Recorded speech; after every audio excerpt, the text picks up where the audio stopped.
여러분들 건강들은 다 어떠십니까? 하나님께서 오늘 이 예배 자리로 나오게 하여 주셔서 예배를 전과 같이 드릴 수 있게 하여 주신 것도 큰 은혜인 줄 믿습니다.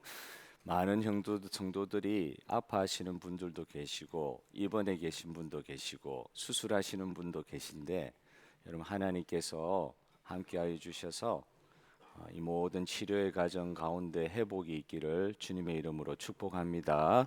오늘 말씀 나누기 전에 퀴즈 하나 내고 싶어요. 주일날 아침에 죄송합니다. 그런데 한번 묻고 싶었어요. 본문 말씀을 보면서 성도님들한테 묻고 싶었어요. 여러분, 이스라엘 사람들 중에 자기의 땅을 가나안 땅을 분배받지 못한 사람들이 있다는 건 혹시 아시나요? 그 사람들이 누굴까요? 우리 교회 수준 높습니다. 걱정을 했는데 가나안 땅을 다 분배를 했는데 레위 지파 제사장들이 속해 있는 그 레위 지파 사람들은 땅을 분배받지를 못했어요. 왜 그러셨을까요? 신명기 10장 8절 9절의 말씀을 제가 읽어드리겠습니다. 그때에 여호와께서 레위 지파를 구별하여 여호와의 언약궤를 매게 하며 여호와 앞에 서서 그를 섬기며 또 여호와의 이름으로 축복하게 하셨으니 그 일은 오늘까지 이르느니라. 그러므로 레위는 그 형제 중에 분깃이 없으며 기업이 없고 내 하나님 여호와께서 그에게 말씀하신 같이 여호와가 그의 기업이시니라. 혹시 자막이 되시면은 올려주시면 감사하겠습니다. 이 말씀을 지금 읽어드렸는데 형제 중에서 분깃을 받지 못하고 자기 소유의 어떤 땅도 받지 못하는 레위인들에게 하나님께서 그게 위로의 말씀일까요? 9절 마지막에 보시면 하나님 여호와께서 그에게 말씀하신 같이 여호와가 그의 기업이시니라. 아무것도 안 주시고는 너는 하나님이 너의 재산이다. 하나님이 너의 유산이다. 하나님이 너의 전부다다. 이렇게 말씀을 하시는 거예요. 어떤 분이 지방에서 살다가 고등학교를 지방에서 마치고 아마 공부를 서울에서 하기 위해서 기차를 타고 올라가기 전에 어릴 때 이야기를 하는 걸 들었어요. 아버님이 목사님이셨는데 가난한 개척교회 목사님이셨던가 보죠. 그래서 옛날에 그 지방에 서울에 올라가는 방법이 별로 없을 때 그 역에서 마중을 나와서 아이를 이제 서울에 올려 보내는데 그때는 서울 가기 너무 힘든 때여서 그래서 올려 보내면서 마지막으로 아이 손에 편지 봉투를 하나 이렇게 딱 이렇게 주머니에 집어넣어 주더래요. 봉투 이러면 그 안에 뭐가 들었을지 이제 아빠 떨어져서 가니까 상상이 가잖아요. 아무리 생각해도 우리 아버지 이거 돈 없을 텐데 그렇게 궁금해 가지고는 기차 안에서 내심 또 기대하는 마음으로 아버지가 주신 봉투를 열고는 그 안에 있는 걸 꺼내서 보는데 생각했던 거하고 다른 거예요. 편지지 한 장이 딱 나오더라는 거예요. 편지지에 성경 구절 한 구절 써 있으면서 이렇게 이야기가 쓰여져 있더랍니다. 하나님이 너의 기업이 되실 줄 믿는다. 야, 아버지가 이제 언제 돌아올 줄 모르는 아이 서울에 보내면서 그거 하나를 딱 아이한테 자기 장남한테 써서 딱 보여주는 거죠. 하나님이 너의 기업이 될 줄로 믿는다. 아버지가 실제로 돈이 없었던 거죠. 왜 자녀한테 해주고 싶은 마음이 없었겠어요? 근데 줄 돈이 없는 거예요. 그리고 그에게는 하나님 믿는 신앙은 있잖아요. 그리고 그에게는 하나님께서 이때까지 그의 삶을 통해서 체험케 해주신 게 있잖아요. 하나님께서 다 해결해 주셨다. 어려운 목회 과정 가운데서도 굶어 죽을 것 같았는데 하나님께서 다 해결해 주셨다. 진짜 하나님이 내 기업이 되는 게 무엇인지 자기의 아들이 알기를 원하는 마음 아니었겠습니까? 여러분, 저와 여러분의 삶에서 하나님이 나의 기업이다. 내가 지금 가지고 있는 집이나 돈이나 재화나 내가 가지고 있는 기술로 내가 사는 것 같아도 하나님이 나의 전부입니다. 하나님이 나의 기업이십니다. 그렇게 고백하는 성도님들 계십니까? 시편 84편 1절 2절의 말씀을 띄워 보십시오. 만군의 여호와여, 주의 장막이 어찌 그리 사랑스러운지요. 내 영혼이 여호와의 궁정을 사모하며 세약하며. 이 시편은 레위인이 지은 시편 같아요. 제사장이 아마 지은 시편 같아요. 내 영혼이 여호와의 궁정, 그 성막과 성전을 사모하고 사랑한다. 하나님, 내 인생에 있어서 가장 사랑스러운 것은 내가 사는 삶의 환경 그 어떤 것보다도 주의 장막에서 내가 거할 수 있는 것이 너무 복된 일이고, 또 그게 얼마나 장막에 거하는 그 일 자체가 얼마나 사랑스러운지 그렇게 고백을 하고 있는데, 이건 진짜 레위인이면, 제대로 된 레위인이면, 제대로 된 제사장이면 이런 고백을 할 수 있다고 봐요. 정말 하나님께서 기업 땅 하나 나에게 유산으로 주시지 않았지만 하나님께서 내 하나님이시니까 나는 어디 가든지 주의 사랑 안에서 충만할 수 있습니다. 행복할 수 있습니다. 무엇이든지 부족하지 않습니다. 고백할 수 있었던 것, 제대로 된 레위인에게서 나온 입의 찬양의 고백이었던 것 같습니다. 레위인만 그랬던 것이 아니라 오늘 본문에 나와 있는 다윗의 마음, 시편에 있는 여러 편들을 다 이렇게 축약해서 역대상에 다윗이 찬양하는 내용을 이렇게 적어놨는데, 그 중에 시편 27편 4절에는 이런 내용도 있어요. 다윗이 이렇게 노래합니다. 다 같이 한번 크게 한번 하나님 말씀을 읽어보겠습니다. 시작. 내가 여호와께 바라는 한 가지 일, 그것을 구하리니 곧 내가 내 평생에 여호와의 집에 살면서 여호와의 아름다움을 바라보며 그의 성전에서 사모하는 것이라. 아멘. 내 평생에 바라는 한 가지 일. 이 시편의 전체적인 내용을 보면 아마 아둘람 굴에 도망할 때 쓴 시편 아닌가. 완전히 어려울 때, 진짜 어려울 때 그때 쓴 시편 같아요. 근데 그 시편의 딱 중앙에 4절에 그의 속마음을 완전히 표현하는 이 구절이 있는 거거든요. 내가 여호와께 바라는 한 가지 일이 있습니다.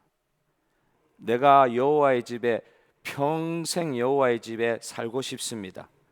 그 여호와 하나님의 아름다움을 바라보면서 성전에서 예배하는 일, 제사하는 일에 내 인생을 드리고 싶습니다. 다윗은 제사장도 아니었습니다. 레위인도 아니었습니다. 다윗이 왕이 된 시절에 제사제도는 다 파괴되어 있었습니다.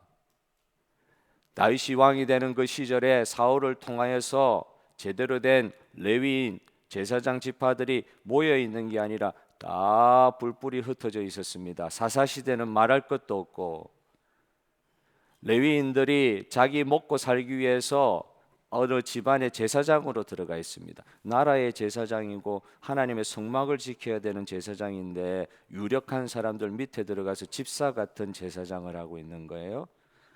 어떤 유력한 사람, 돈 많은 사람 밑에 가서 복 빌어주는 사람 하고 있는 거예요.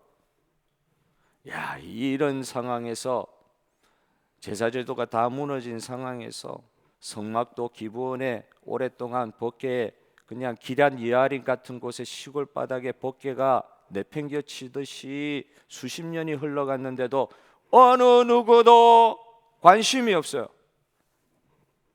제사장들이 그렇게 많았는데도 불구하고, 레위인들이 그렇게 많았는데도 불구하고 어느 누구 한 사람 무너진 장막, 예배 성소, 법궤가 어디에 있는지, 하나님 임재의 장소가 어디에 지금 가 있는지, 감히 그 법궤를 제대로 세워 이스라엘 백성들로 예배하게 하는 일, 사울 왕 때는 없었습니다. 사사 시대는 말할 것도 없고 다윗이 왕이 되면서 이 고백을 하는 거예요. 이 사람은 레위인 아니었습니다. 제사장 아니었습니다. 그럼에도 불구하고 다윗이 왕이 되면서 제일 먼저 한 일이 법궤를 옮겨와 가지고 이스라엘의 예배를 제사를 회복하는 일이 있어야 되겠다. 왕으로 할 수 있는 일, 왕이 이제 되었으니까 할 수 있는 일이 여러 개가 있었을 텐데 그 중에 제일 중요한 일, 이스라엘의 예배가 회복돼야 된다. 그러면서 내 인생의 한 가지 일, 아둘람 굴에서부터 기대하고 사모하고 간절히 원했던 일, 내가 세워진다고 하면 이스라엘의 예배, 성소 예배 회복시키리라. 이 장면이 오늘 읽은 이 본문의 장면이에요.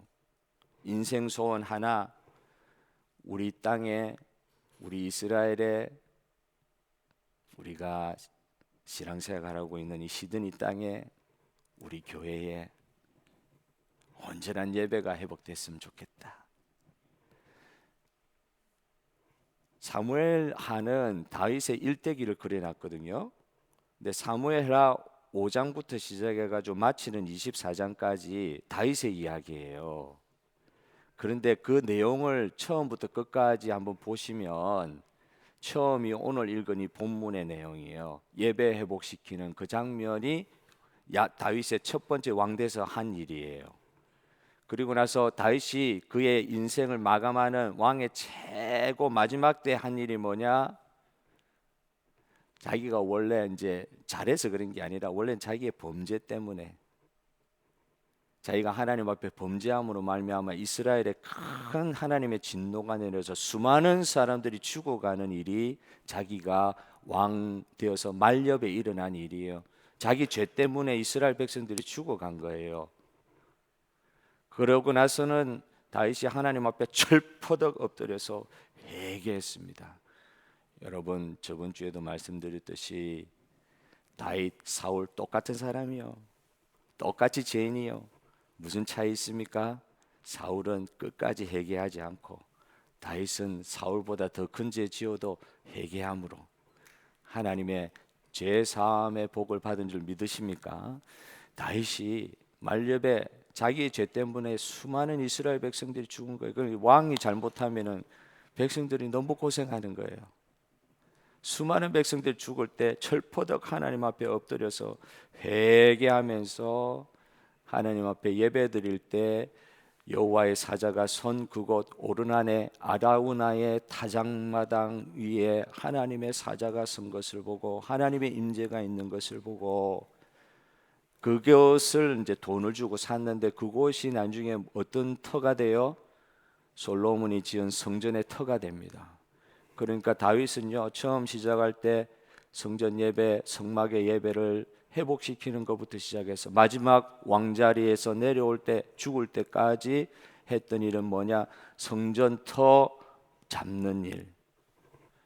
자기는 하나님께서 짓지 못하게 하셨기 때문에 성전 못 지었어요. 그러나 평생의 간절한 마음이 주님이 임재하시는, 나는 이렇게 궁전에 이렇게 편하게 있는데 주님은 저 텐트 안에 계신다.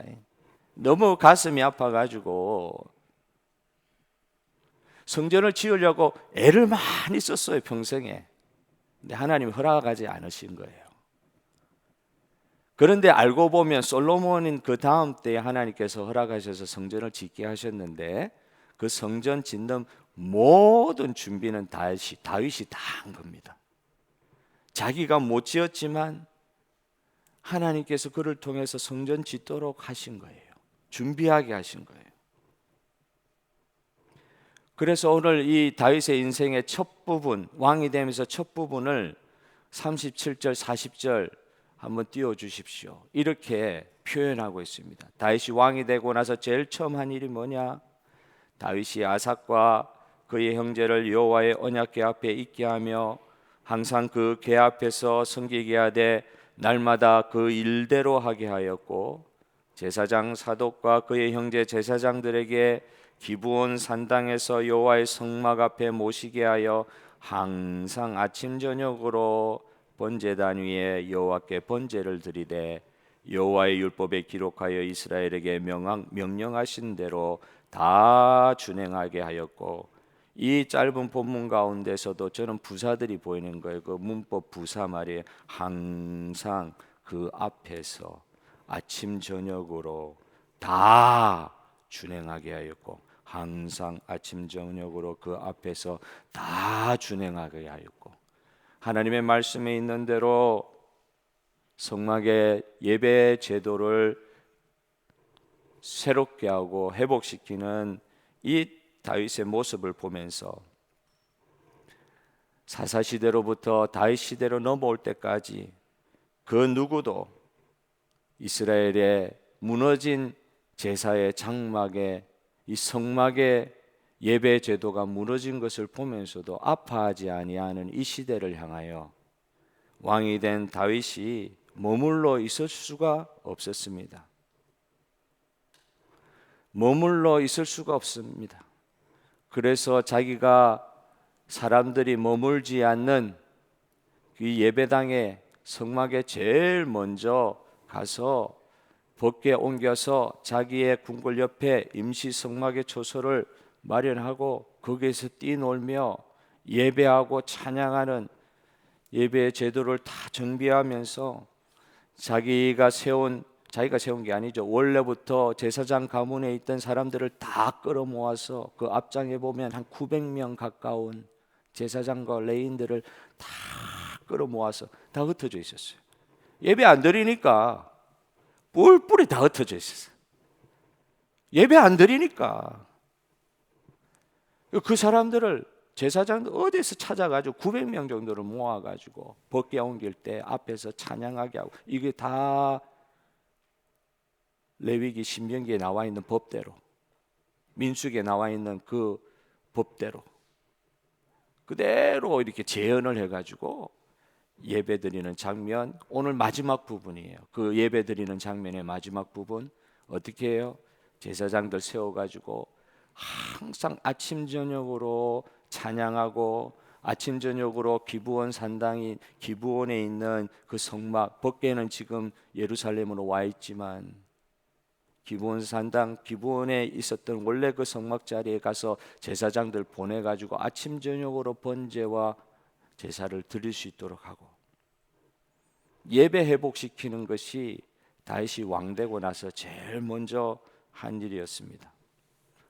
왜 이렇게 했을까? 아까도 말씀드렸지만 머무르지를 않으니까 다 흩어져 있습니다. 예배당 앞에 딱 와서, 성막 앞에 와서 아침 저녁으로 원래 예배드리게 돼 있거든요. 원래 주님과 만남을 통해서 하루를 시작하고 주님과 만남을 통해서 하루를 마감하고, 이게 이스라엘의 예배 제도였습니다. 하나님께서 만들어 주신 예배 제도였어요. 사람들이 그걸 중심으로 다 모이게 돼 있었던 것이 이스라엘 사람들에게 주신 예배의 특권이었어요. 그런데 레위인들부터 제사장들부터 그곳에 머무르지 않는 거예요. 예배당에 머무르지 않는 거예요. 성막에 머무르지 않는 거예요. 왜 그랬을까요? 왜 그런 일이 일어났을까요? 뭐 여러 이유가 있을 수 있겠지만 사사기에 보면 결국 레위인들이 자기 자리를 못 지키고 다 뿔뿔이 흩어진 이유, 먹고 살기 힘들었어요. 가정에 편지 풍파가 일어났어. 레위인들의 자녀들이 다 잘못돼 가지고 하나님 법도대로 다 준비시키시고 다 일으켜 세워야 되는 레위인들이 오히려 레위인 가문부터 더 이상한 가정이 되어버리고 가정이 다 깨져 버렸어요. 나중에 보면 레위인의 가정부터 다 깨지고 먹고 살기 힘들어지고, 그러니까 예배 드리고 싶어도 너무 힘드니까 예배 드려봐야 뭐 떡이 나오냐 뭐가 나오냐 이렇게 돼버린 것 같아요. 그게 수십 년 흘러가면서 어느새 그 예배 자리에 없어도 뭐 제사장이고 레위인이고 그래도 전혀 이상하지 않을 만큼의 그 죄책감도 없는 그런 상황에 가버린 거예요. 어떨 때는 자기가 제사장이고 레위인이고 해서 열심히 사역을 하는데도 정작 예배 드리는 최우선의 일들은 다 제쳐버리고 다른 일을 하고 있는 거예요. 예배는, 안식일은 하던 일을 멈추고 하는 것인 줄 여러분 믿으십니까? 하던 일을 멈추는 거예요. 예배는 하던 일 멈추고 마르다가 예수님 대접하려고 모든 거 다 쏟아부어서 땀을 뻘뻘 흘리면서 예수님 섬기려고 했지만 예수님께서 그 예수님 발 앞에서 말씀 듣는 마리아를 보여주시면서 가르쳐 주시잖아요. 너도 열심히 하고 수고하고 다 좋은데 마리아는 더 좋은 쪽을 선택하였느니라, 그 말씀을 하시잖아요. 아무리 바빠도 아무리 힘들어도 하나님의 백성의 정체성은 하나님 앞에 먼저 예배 드리는 것으로부터 시작하는 줄 믿습니다. 예배가 회복돼야 우리의 삶도 회복되는 것입니다. 우리의 주시는 예배의 환경이 있습니다. 우리의 삶의 환경이 또 있습니다. 굳이 선택하라고 하면 우선순위는 예배입니다. 예배에서 승부를 걸고 하나님의 백성은 예배를 통하여 하나님의 은혜를 그 예배 가운데 체험하고, 두세 사람이라도 주의 이름에 모여서 하나님 앞에 예배드리고 기도하고 찬양하는 그곳에, 그것은 무엇입니까? 교회에, 주님의 영으로 구원받은 자들이 모여있는 그 교회에, 그 예배의 장소에 우리 하나님이 임재하여 주시는 줄 믿습니다. 오늘도 이 주일날 사람들이 모여있는 것 같지만 이 예배 자리에서 임재하시는 하나님을 만나는 저와 여러분 될 줄로 믿습니다. 하나님 만나는 거예요.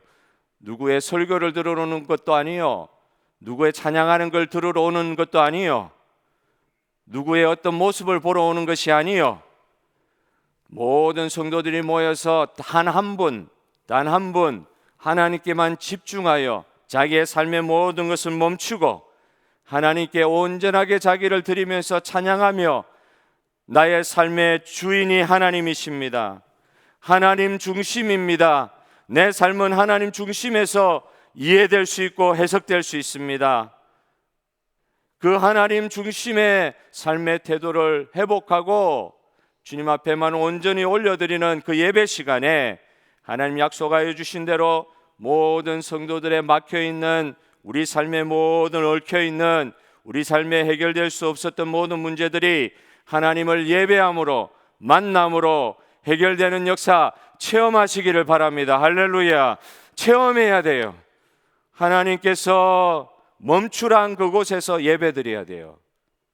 아무리 애쓰고 신경 쓸 일들이 많고 힘들어도 딱 모든 것 딱 내려놓고 하나님 멈추고 하나님께만 딱 예배하라는 그 장소, 그 시간, 그 우리의 마음을 회복해야 돼요. 멈춰야 돼요. 예배 드리는 것에서 우리의 삶의 의미를 찾아야 돼요. 참된 예배를 통하여 하나님 중심의 태도로 변화되는 역사, 내 삶의 수많은 일들이 나를 급박하고 어렵게 하고 힘들게 해도 하나님께 예배드림으로 이 모든 일들에서 해결받는 역사, 예배에서 문제 해결받는 역사, 이것은 감정의 문제가 아니더라고요. 이것은 믿음의 문제더라고요. 어떤 자매가 이런 고백을 합니다. 하나님, 분명히 예배를 내가 얼마나 하나님 앞에 다 드리고 있습니까? 얼마나 하나님께 내가 기도를 했습니까? 말씀도 매일매일 읽고 있습니다. 그런데 하나님, 왜 나에게는 하나님이 느껴지지 않습니까? 왜 나에게는 하나님이 느껴지지 않습니까? 내 마음은 왜 이렇게 하나님 앞에 기도하고 찬양하고 예배드리는데도 왜 이렇게 공허합니까? 주님 어디에 계십니까? 어느 자매가 솔직하게 이런 고백을 하는 거예요. 오늘 예배 자리에 나와도 우리의 마음이 혹시 공허한 데가 있지 않습니까? 하나님의 침묵의 시간이 너무 오래돼서 예배 드리는 게 습관이 되어서 안 나올 수 없어서 나왔지만은 예배 나와도 하나님 임재를 느낄 수 없습니다. 하나님 부재하신 것 같아요. 안 계신 것 같아요. 말씀 안 하시는 것 같아요. 그 자매가 솔직하단 말이에요. 그런 고백하는 자매 이야기를 들으면서 아 맞다. 이 침묵, 하나님 침묵이 아무런 느낌이 없어요. 예배를 드려도 누구는 눈물을 철철 흘리면서 하나님 앞에 은혜를 받아 누리는데 나는 어떻게 이렇게 오랜 기간 동안 이렇게 마음이 쫙 가라앉아서 어떻게 하나님의 임재하심을 이렇게 못 느낄 수가 있는가 고민할 수 있죠. 여러분 혹시 무비보셋을 아십니까? 무비보셋이 누굽니까? 요나단의 아들 사울의 손자 무비보셋. 그는 하반신 불수가 되었습니다. 왕조가 사울 왕조가 망하면서 하반신 불수가 되었어요. 혼자는 움직일 수 없는 자가 되었습니다. 그렇게 숨어서 살았어요. 다 죽었는데 사울 왕조에 다 죽었는데 자기 혼자 숨어서 살았어요. 그런데 다윗이 무비보셋을 찾아내서 왕궁으로 데려오라 할 때 그는 너무나도 두려웠습니다. 이제는 죽는구나. 숨는다고 숨었는데 이제는 마지막이구나 하고 다윗의 왕궁으로 와서 다윗을 만나는데 이게 웬일입니까? 다윗이 너는 오늘부터 왕자다. 너는 오늘부터 나와 함께 식사를 계속하는 자리에 나와 함께 계속 있어야 되느니라. 너는 내 아들이다. 내 왕자다. 그러시는 거예요. 죽을 줄 알고 왔다가 완전히 반전의 은혜를 받은 것이죠. 저와 여러분이 하나님께 이런 은혜 받은 줄 여러분 믿으시기를 바랍니다. 이런 은혜 받았어요. 죽을 줄 알고 왔는데 다윗이 왕자로 삼아주시는 거예요. 그런데 어떤 일이 일어나요? 다윗이 자기 아들 압살롬한테 쫓겨가지고 왕궁에서 쫓겨서 저기로 도망가는 일이 생기잖아요. 하반신 불수 무비보셋은 따라가고 싶어도 못 따라가는 거예요. 나중에 보니까 시바라는 종의 그 강교한 계략에 넘어가서 무비보셋은 다윗에게 오해받는 일까지 있는 것 같아요. 그런데 그애가 다윗이 떠나간 자리에서 어떻게 지냈는지를 이 사무엘 하의 내용은 보여주고 있습니다. 어떻게 지냈어요? 수염을 깎지 아니하고 옷을 갈아입지 아니하고 씻지 아니하고 다윗이 돌아올 때까지 이 하반신 불수 이 무비보셋은 그 왕궁을 그렇게 지키고 있었습니다. 다윗이 엄청난 은혜, 그에게는 다윗이 하나님과 같은 사람이 되었죠. 엄청난 은혜를 베풀어 주셔서 너무 좋았는데 어느 순간 다윗이 저 멀리 없어져 버리고 그는 무한정 그의 돌아오심을 기다려야 되는데 기약이 없는 거예요. 그런데도 그는 다윗이 돌아올 줄 믿고 끝까지 그 자리를 지키는 모습을 보여주었습니다. 무비보셋의 모습에서 이 자매의 질문에 대한 해답을 찾으면 어떨까요? 느낌이 없습니까? 감정이 없습니까? 왜 예배의 자리에 머물지 못하고 엉뚱한 데 가 있습니까? 왜 예배의 자리에 머물지 못합니까? 감정이 안 생깁니까? 하나님 부재가 너무 어렵게 느껴집니까? 하나님 너무 오랫동안 침묵하십니까? 하나님의 임재는 무비보셋의 경우를 보면 느껴지는 것이 아니라 믿어지는 것이었어요.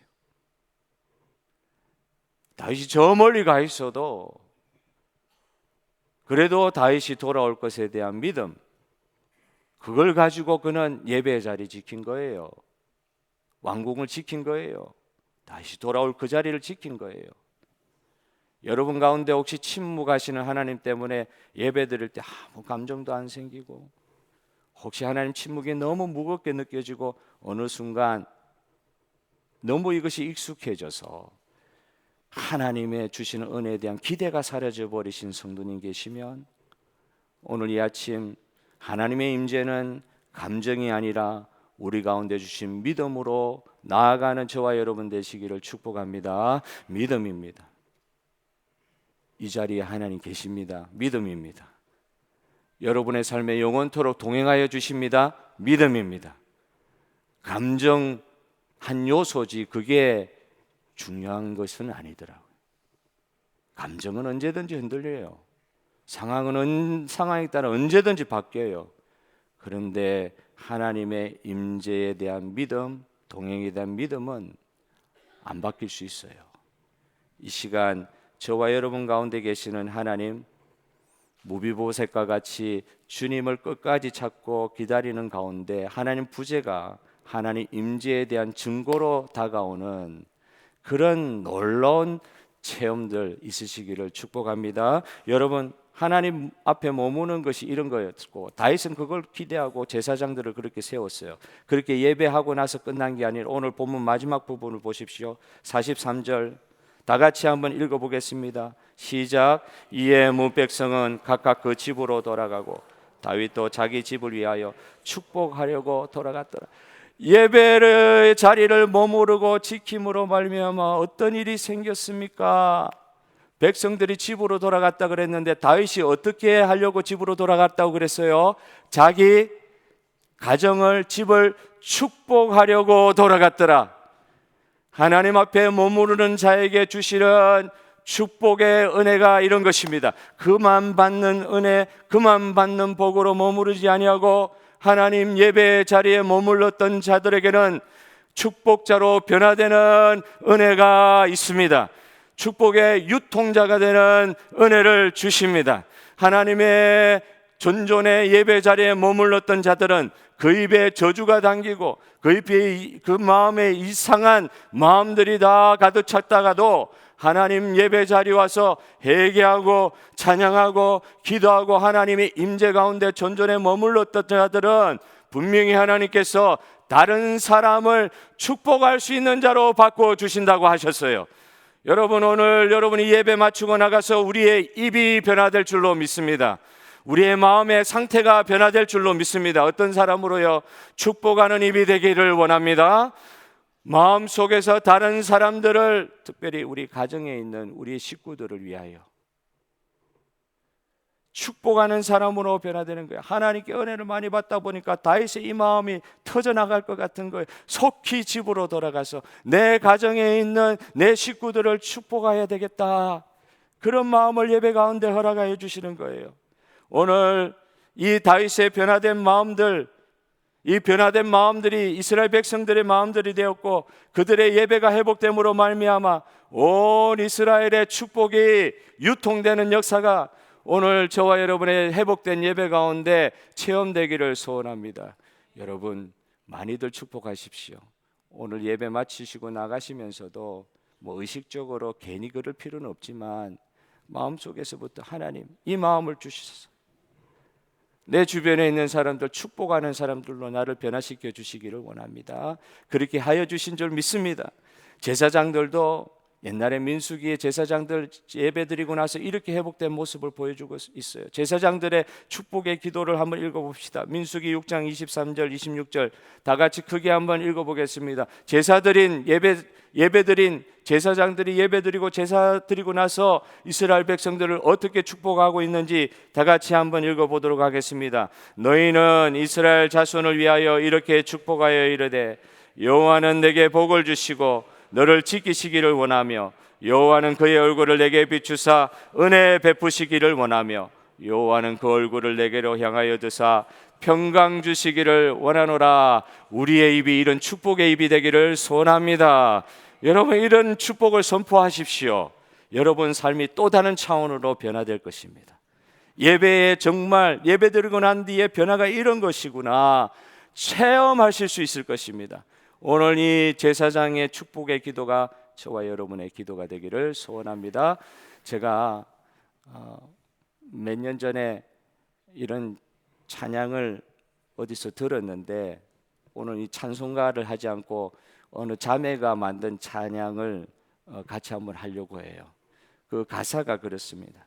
밤이나 낮이나 주님만 바라보는 어느 자매의 그 고백과 소망이 굉장히 기대가 되고, 저도 이 자매처럼 밤이나 낮이나 다윗이 회복한 그 제사장의 예배처럼 밤이나 낮이나 소망을 주님께 두는 그런 삶의 변화들을 기대하는 찬양을 불렀던 적이 있습니다. 오늘 이 시간 다 같이 한번 찬양하면서 봉헌하도록 하겠습니다.